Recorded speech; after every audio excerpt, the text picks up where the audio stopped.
Honours fourth ইয়ারের সুপ্রিয় শিক্ষার্থীবৃন্দ, আমি সুস্মিতা তালুকদার প্রীতি, প্রভাষক, ইতিহাস বিভাগ, ঢাকা কলেজ।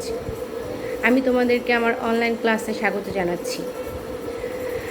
আমি আজ তোমাদের পড়াবো দক্ষিণ এশিয়ার ইতিহাস কোর্সের সাইমন কমিশন এবং নেহরু রিপোর্ট, এই টপিক দুটো আজকে আলোচনা করব। সাইমন কমিশন বলার আগে একটু প্রি হিস্ট্রি বলা দরকার। 1919 সালে যখন মন্টেগু চেমসফোর্ড বা যেটাকে আমরা ইন্ডিয়ান কাউন্সিল অ্যাক্ট 1919, মনফোর্ড অ্যাক্ট 1919 নামেও চিনি, তো এই ইন্ডিয়ান কাউন্সিল অ্যাক্ট 1919 যখন পাশ হয় তখনই বলা হয়েছিল যে এই আইনটা পাশ হবার 10 বছর পর একটি রাজকীয় কমিশন নিয়োগ করা হবে। সেই কমিশনের কাজ হবে এই আইনের কার্যকারিতা বিচার করা। তো এরই প্রেক্ষিতে মূলত সাইমন কমিশনটা নিয়োগ করা হয়। কিন্তু দেখা যায় এখানে বলা হয়েছিল যে 10 বছর পর, মানে তাহলে 1919 সাল থেকে 10 বছর পর হয় 1929 সাল। কিন্তু দেখা যায় ব্রিটিশ গভর্নমেন্ট 1927 সালেই এই কমিশনটা নিয়োগ করে, মানে 2 বছর আগে। যদিও এর পেছনে কিছু কারণ ছিল। আমি গত ক্লাসে তোমাদের খিলাফত অসহযোগ আন্দোলন নিয়ে আলোচনা করেছি। তোমরা দেখেছো যে ওই আন্দোলনটা যেহেতু মুসলিম লীগ এবং কংগ্রেস একই সাথে এই আন্দোলনটা পরিচালনা করেছে, কাজে এর ব্যাপকতা কিন্তু অনেক বেশি ছিল। এবং আমি বলেছি অনেক ঐতিহাসিক এই আন্দোলনকে বলছে যে ভারতের প্রথম গণ আন্দোলন। কাজে সারা ভারতে এই আন্দোলনটা ছড়িয়ে গিয়েছিল। আন্দোলন কোনো সরকারি আন্দোলন পছন্দ করে না, আন্দোলনকে ভয় পায়। ব্রিটিশ সরকারও এটা পছন্দ করেনি। যদিও আমরা দেখি খিলাফত অসহযোগ আন্দোলন একটা পর্যায়ে শেষ হয়ে যায়, কিন্তু এর ইম্প্যাক্টটা ছিল খুব গভীর, ব্রিটিশ সরকারকে খুব ভাবিয়ে তোলে। তারা বুঝতে পারে যে আবার একটা সংস্কার খুব শিগগিরই দরকার, নয়তো ভারতীয়রা মেনে নিবে না। আর তার চেয়েও বেশি যেটা ভয়ের ছিল সেটা হচ্ছে মুসলিম লীগ এবং কংগ্রেস একই সাথে আন্দোলন পরিচালনা করছে। তো এটা ছিল একটা কারণ। আরেকটা কারণ ছিল কংগ্রেস, বিশেষত কংগ্রেস মুসলিম লীগও দাবি করেছে তারা দীর্ঘকাল ধরেই শাসন সংস্কার দাবি করে আসছে। 1919 সালের যে মনফোর্ড আইন, মন্টেগু চেমসফোর্ড আইন, সেটা তাদের প্রত্যাশা পূরণ করতে পারেনি, প্রত্যাশা পূরণে ব্যর্থ হয়েছে। এজন্য তারা আবার আরেকটা শাসন সংস্কার চাচ্ছে, এটাও একটা কারণ ছিল। আর আরেকটা গুরুত্বপূর্ণ কারণ সেটা হচ্ছে যে 1929 সালে ইংল্যান্ডের জেনারেল ইলেকশন হবার কথা। কাজে তারা আসলে চাচ্ছিল না ওই সময় কলোনির কোনো কিছু নিয়ে ব্যস্ত থাকতে, কারণ ইলেকশনের সময় তাদের নিজেদের দেশ নিয়ে তাদেরকে অনেক বেশি ব্যস্ত থাকতে হবে। তো এই সব কারণে দেখা যায় যে মাত্র 8 বছর পরেই এই কমিশনটা তারা নিয়োগ দেয়। এখন কথা হচ্ছে এই কমিশনটাকে সাইমন কমিশন কেন বলা হয়? সাইমনই বা কে ছিলেন? সাইমন ছিলেন ইংল্যান্ডের উদারনৈতিক নেতা। ওনার আরেকটা পরিচয় হচ্ছে উনি খুব বিখ্যাত সংবিধান বিশেষজ্ঞ ছিলেন। তো ইংল্যান্ডের উদারনৈতিক নেতা এবং প্রখ্যাত সংবিধান বিশেষজ্ঞ স্যার জন সাইমনের নেতৃত্বে এই কমিশনটা গঠিত হয়েছিল বলে একে বলা হয় সাইমন কমিশন। উনি ছাড়াও আরও 7 জন এই কমিশনের সদস্য ছিলেন। ওনারা হচ্ছেন Lord Strathcona, Viscount Burnham, Colonel Stephen Wallis, Lane Fox, Major Attlee এবং এডওয়ার্ড ক্যারোগান। এই মেজর এটলি কিন্তু পরবর্তীতে আমরা দেখব যে ব্রিটিশ প্রাইম মিনিস্টার এটলি, উনিও এই সাইমন কমিশনের সদস্য ছিলেন। এই সাইমন কমিশনের সকল সদস্যই কিন্তু ছিলেন হোয়াইট, শ্বেতাঙ্গ, এবং all of them were member of British parliament. তাহলে আমরা কি দেখলাম? সাইমন কমিশনের একটা যে ভারতীয়দের ভারত শাসন আইন কার্যকারিতা বিচারের জন্য নিয়োগ করা হয়েছে সকল শ্বেতাঙ্গদের নিয়ে একটা কমিশন। আর সাইমনের নেতৃত্বে এই কমিশন গঠিত হয়েছিল বলে একে আমরা চিনি সাইমন কমিশন নামে। এই সাইমন কমিশনকে অল হোয়াইট কমিশনও বলা হতো, কারণ এখানে একটু আগে বললাম যে সবাই ছিলেন হোয়াইট, শ্বেতাঙ্গ। এই কমিশনের যখন নিয়োগ করা হয় কিছু উদ্দেশ্যের কথা বলা হয়। প্রথমেই যে উদ্দেশ্য সেটা হচ্ছে যে সেই মনফোর্ড আইনের কার্যকারিতা বিচার করা। ভালো। পরের উদ্দেশ্য সেটা হচ্ছে ভারতীয়দের প্রশাসনিক যোগ্যতার মূল্যায়ন করা। মূলত আমরা পরবর্তীতে দেখব যে ভারতীয়দের এটা নিয়েই মানে প্রধান ইগোতে লেগেছিল, ভারতীয়দের প্রশাসনিক যোগ্যতার মূল্যায়ন করা।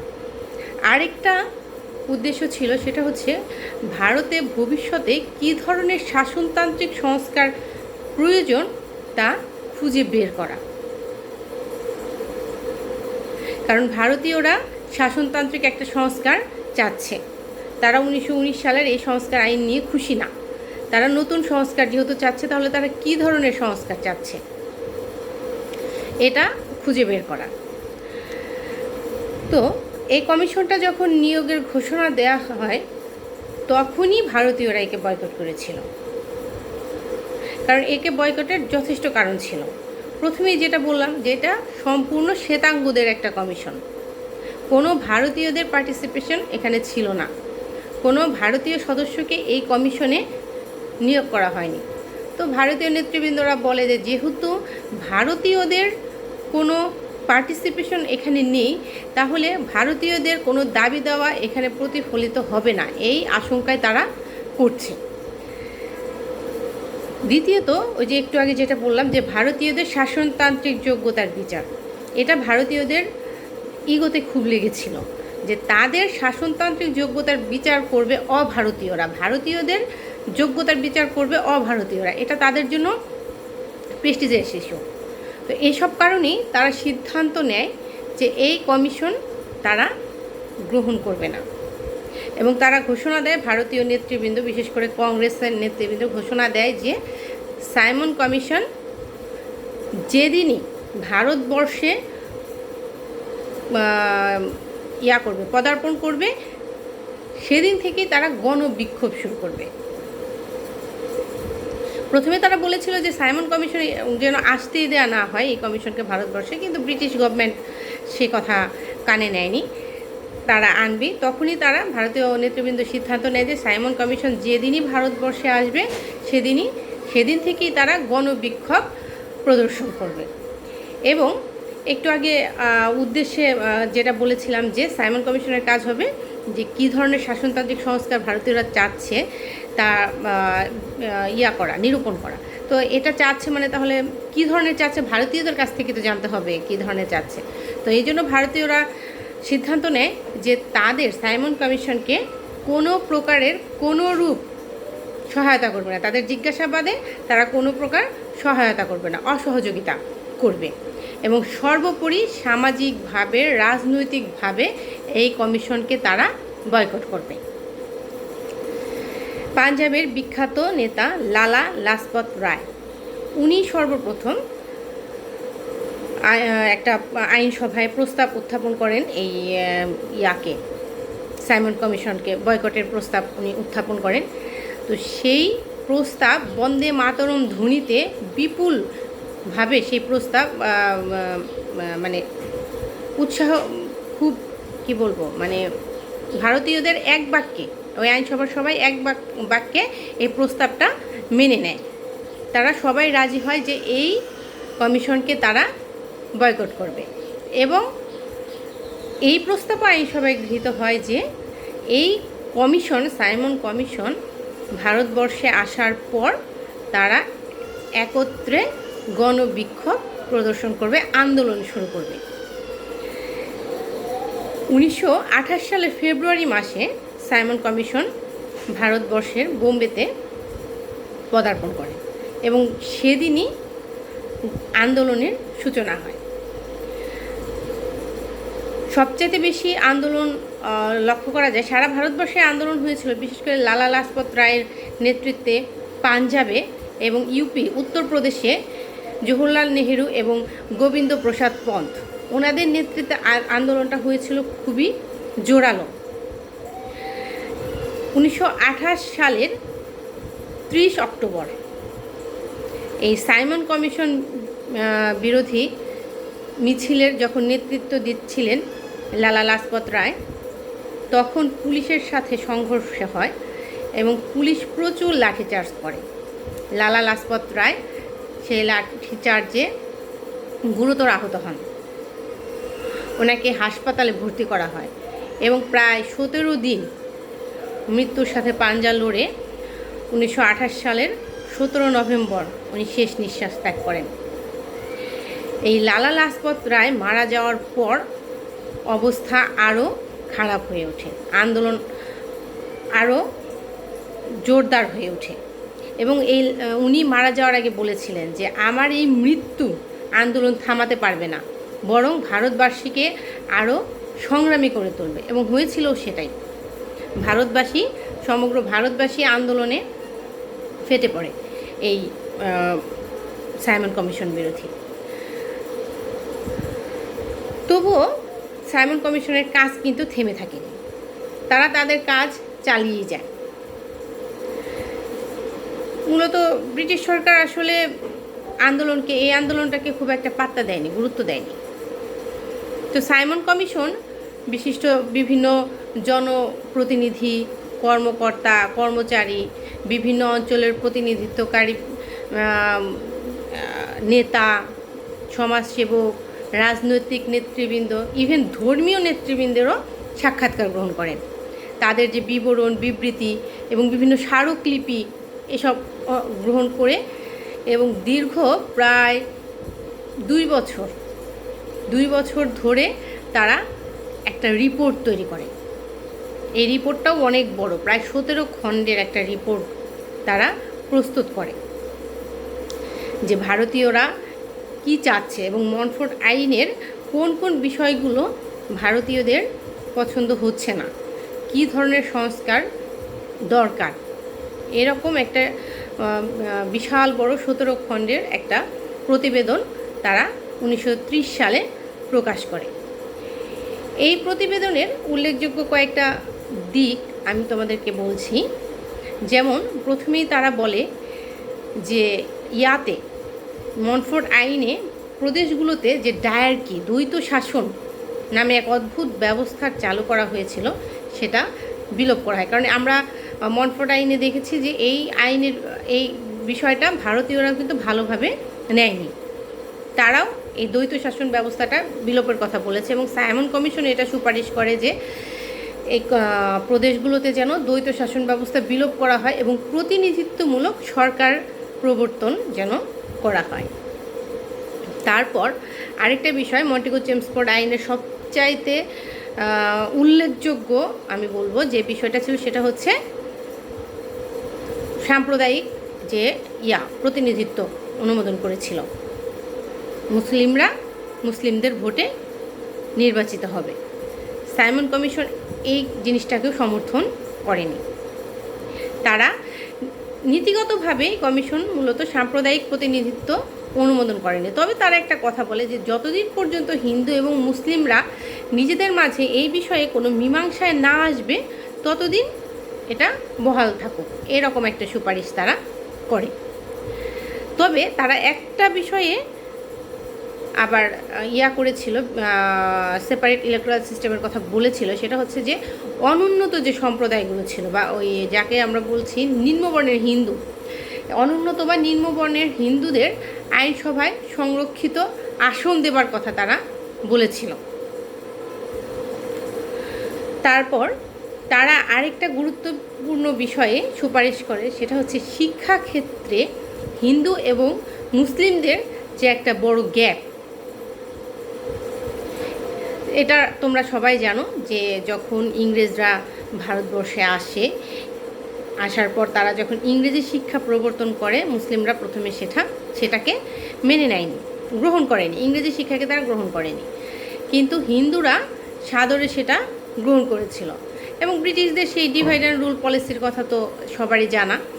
তো দেখা যায় যে এই রকম একটা পরিস্থিতিতে হিন্দুদের শিক্ষা দীক্ষা জ্ঞান গরিমায় হিন্দুরা বেশ এগিয়ে যাচ্ছে, চাকরি বাকরিতেও এগিয়ে যাচ্ছে, এবং মুসলিমরা পিছিয়ে পড়ছে। এই বিষয়টাও, এই যে অসম একটা উন্নয়ন হিন্দু এবং মুসলিমদের মধ্যে হচ্ছে, সাইমন কমিশন এটাও তার রিপোর্টে উল্লেখ করেছিল। এবং এই রিপোর্টে আরেকটা বিষয়ে সুপারিশ করে সাইমন কমিশন, সেটা হচ্ছে যে তারা বলে ব্রিটিশ গভর্নমেন্টের উচিত অবিলম্বে ভারতের সকল রাজনৈতিক নেতৃবৃন্দকে নিয়ে একটি রাউন্ড টেবিল কনফারেন্স করা। এটা কিন্তু খুব গুরুত্বপূর্ণ একটা বিষয়, যেখানে সাইমন কমিশনকে নিয়োগ করা হয়েছিল যে ভারতীয় নেতৃবৃন্দরা বা ভারতীয়রা কি চাচ্ছে তা বিচার করা, তা দেখা।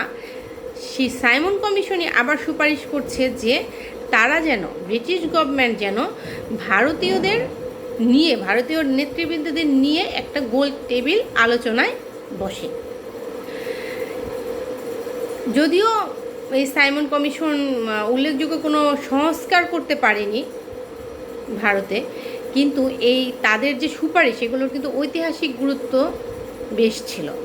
ভারতীয়রাও আমরা দেখলাম যে সাইমন কমিশনকে ভালোভাবে গ্রহণ করেনি, সাইমন কমিশনকে গ্রহণ করেনি বললেও কম বলা হবে, বয়কট করেছে। কিন্তু তাদের সুপারিশগুলো কিন্তু সবগুলোই একদম খারাপ ছিল না,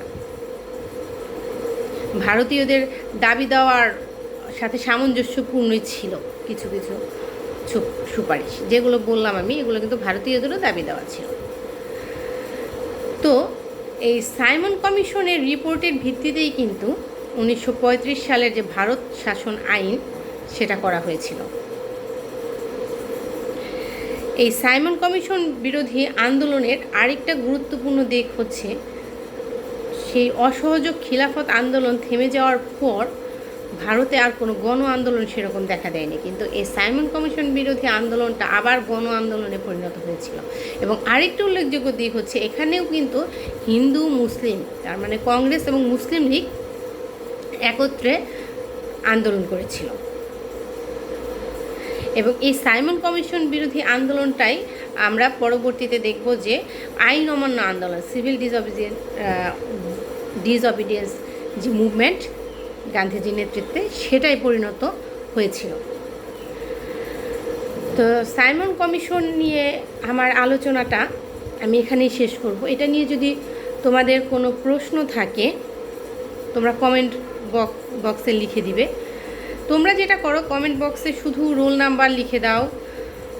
কোনো মানে তোমরা বুঝতে পেরেছো কি না আমি কিন্তু সেটা বুঝতে পারি না, কারণ এখানে ক্লাসটা হচ্ছে অনলাইন লেকচার মেথডে, পার্টিসিপেশন মেথড হচ্ছে না।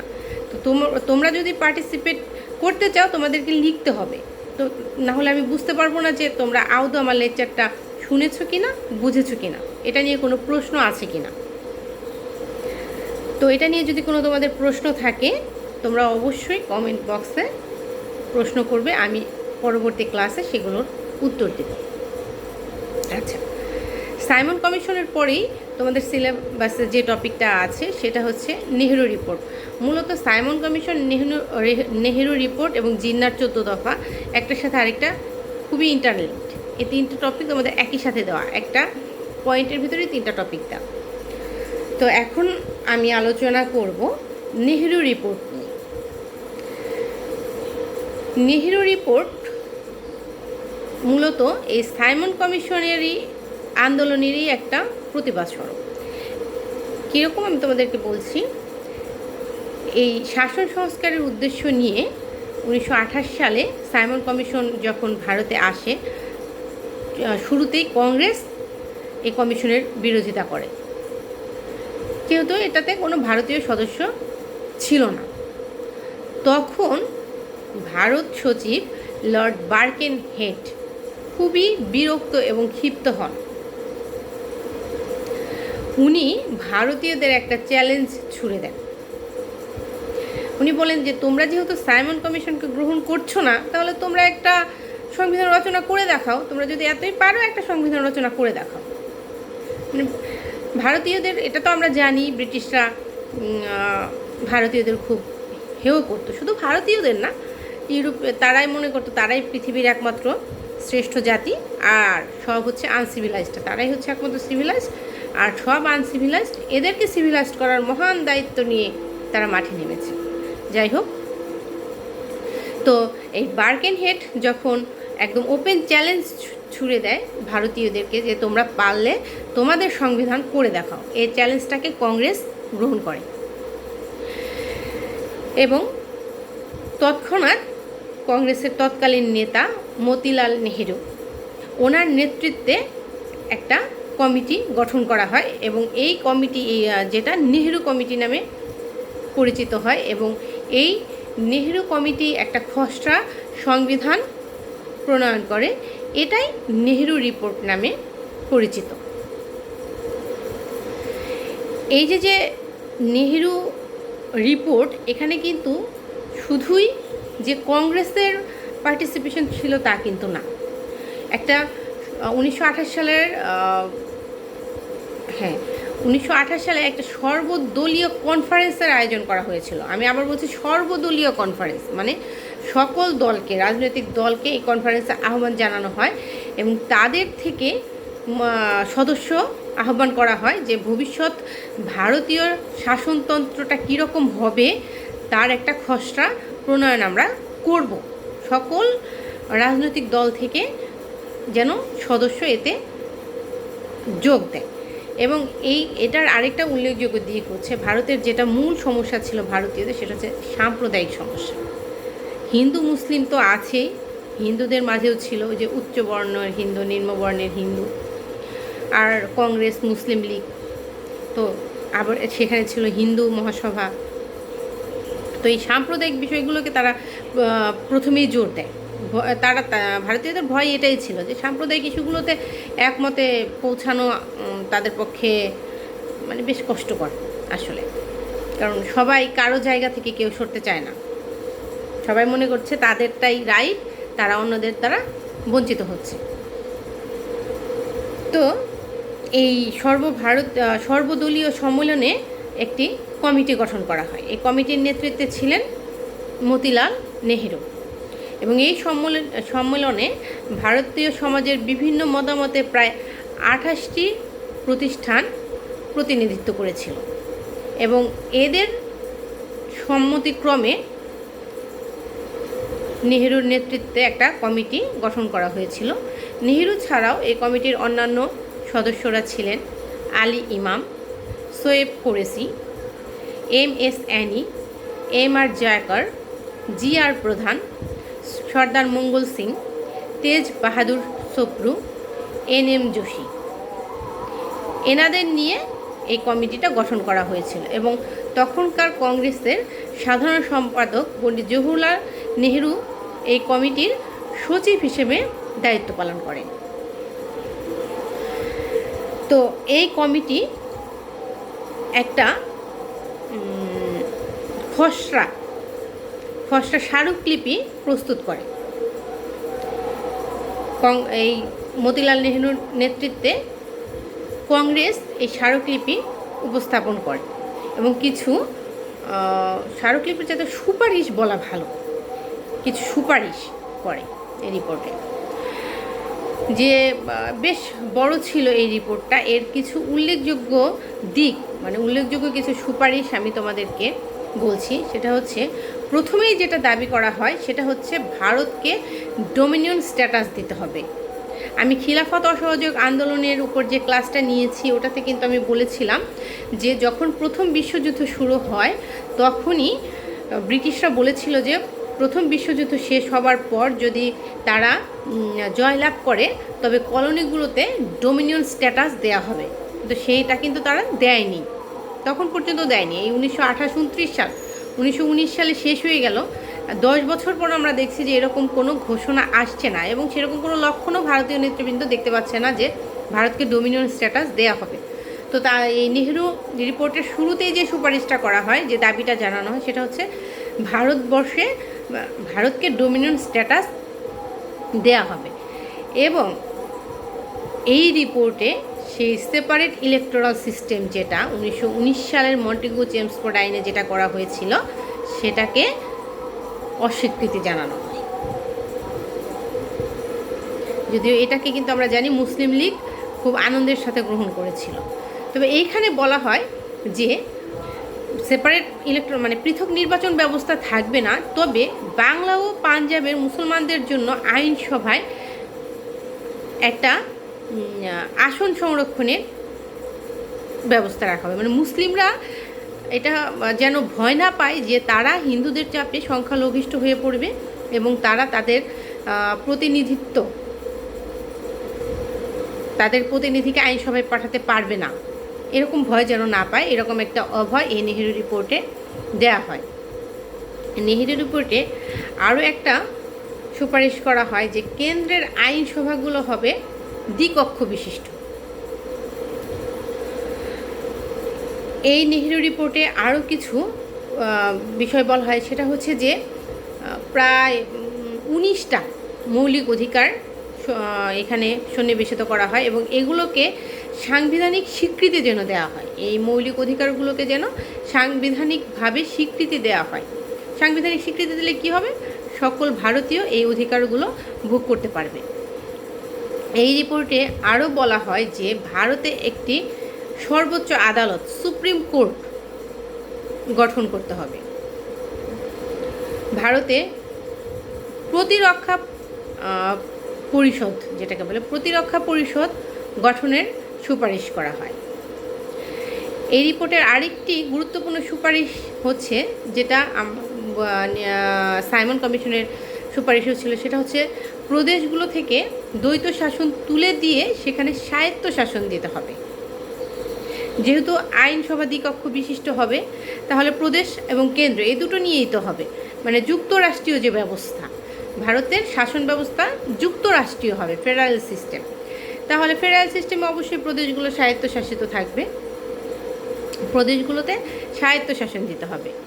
এবং এখানে আরও বলা হয় যে ভারতের যে গভর্নর জেনারেল, উনি ব্রিটিশ রানী দ্বারা নির্বাচিত হলেও কেন্দ্রীয় পরিষদের সাথে পরামর্শক্রমে উনি শাসন ব্যবস্থা পরিচালনা করবেন।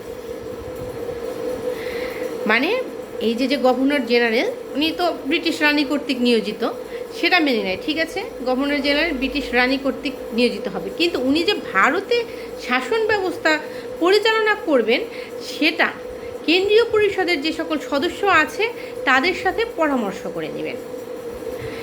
এবং লাস্টলি আরেকটা গুরুত্বপূর্ণ সুপারিশ, সেটা হচ্ছে সার্বজনীন ভোটাধিকার।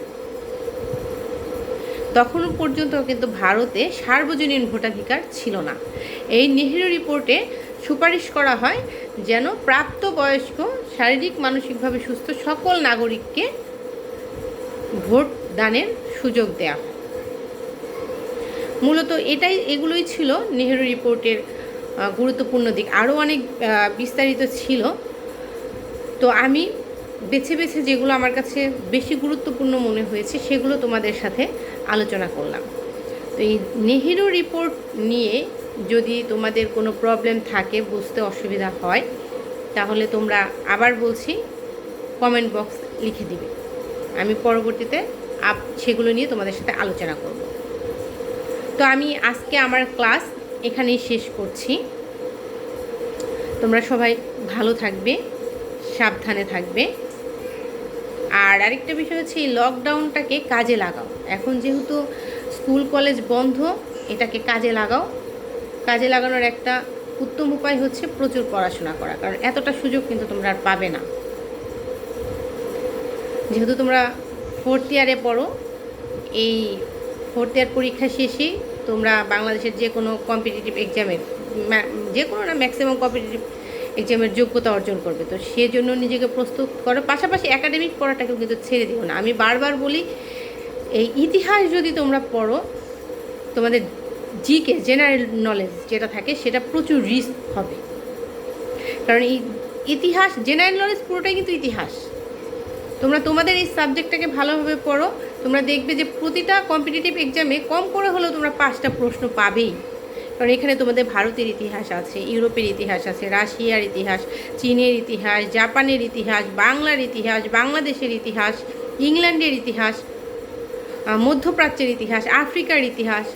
তো এইগুলো নিয়েই তো সাধারণ জ্ঞানের প্রশ্নগুলো আসে। তোমরা যদি একাডেমিক পড়াটা বাদ দিয়ে শুধুমাত্র ওই পড়াগুলো পড়ো, আমি এটা সাপোর্ট করি না। তোমরা বেশিরভাগই এটা করো। যাই হোক, আমার ক্লাস আমি এখানেই শেষ করছি। আমি আশা করব তোমরা ক্লাসটা মনোযোগ দিয়ে শুনবে, এবং শুনলে অবশ্যই তোমাদের কোনো না কোনো প্রশ্নের উদয় হবে মনে। তোমরা প্রশ্ন করবে, আমি সেগুলোর উত্তর দেওয়ার চেষ্টা করব। সবাই ভালো থেকো, সাবধানে থেকো।